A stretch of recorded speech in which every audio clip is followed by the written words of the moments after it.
I'd like to ask our dear friend, our Councilman, Friedlander, to say a few words. Ezra, thank you. It's such a wonderful group of people here. I'm excited to celebrate the Tu B'shvat Seder. I'm very honored to be able to be here to take part, to share these fruits with you. You want another one? Yeah, of course.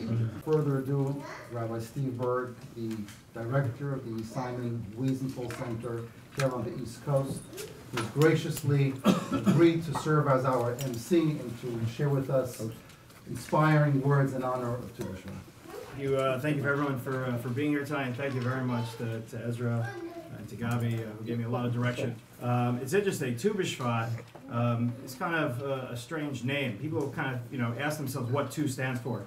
And Tu really just stands for 15. It's the 15th of Shvat, which is really equal to the 4th of July. Sometimes you just call days dates, and they just kind of take on that significance. Those who don't know, this is Speaker Christine Quinn, Speaker of the New York City Council. We have some readings here, and what we just thought, we would take a couple readings from our rabbis. Just as you entered the land and found trees that others had planted, so you too should plant for your children. Charles Lesnick, who we actually just met, president of the City Council in Yonkers. Yeah. The environmental theme is very true here. Mr. Henny from Guardians of the Sick. If one walnut is removed, each and every nut in the pile is shaken and disturbed. So too, when a single Jew is in distress, every other Jew is shaken. You expect that parents are proud of children. It's nice to see when children are proud of parents. And Chris always goes out of her way to include her father at a host of ceremonies. Same way as we're talking about trees, they need nurturing, our children need nurturing. Let us also try to work together and see the fruits of our labor as we enjoy the fruits. The room will ask me that Tu B'shvat is basically the new year that you have to give reckoning because we believe that there's life in each tree. Is remarkable with the support that the Speaker and the Council have been able to provide because of the way that she understands and the way that we understand what people really need on the ground. So from Bikur Cholim to Masbia to Boro Park JCC to Shema Kolainu, the number of organizations represented in the room. What we saw in Hurricane Sandy, what didn't happen one night, it was rooted in the Chesed organizations in this community. Again, I want to thank Speaker Quinn for joining us in Boro Park, and the Speaker has become a good friend of our community. I saw the Speaker recently in a different setting, where there was no press, no cameras, not a single one, in a place where most people didn't know she was, frankly.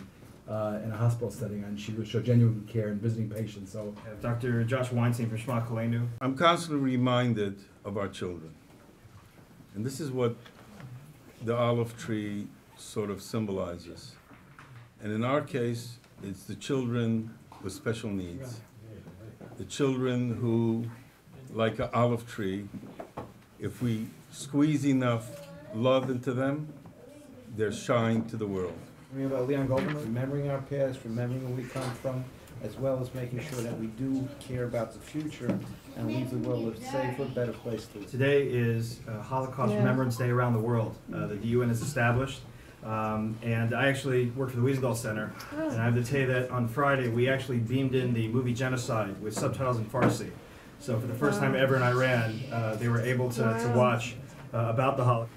And I want to recognize my colleague, my former colleague and now Assemblymember David Weprin, who's joined us. Rabbi, thank you, and Ezra and Gabi, thank you very much for your friendship and for opening up your home.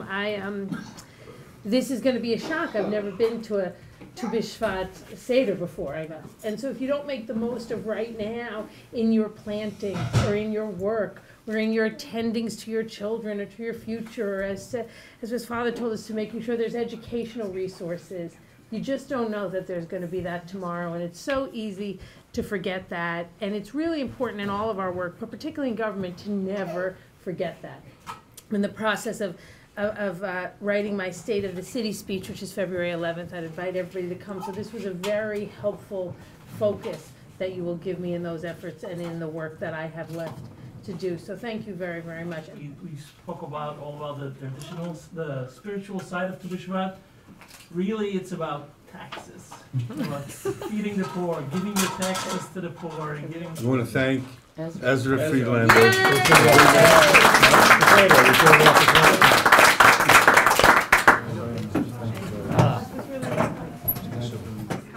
We ended up watching the swearing in. Motion picture. Thank you, good to see you, thank you. Amazing event.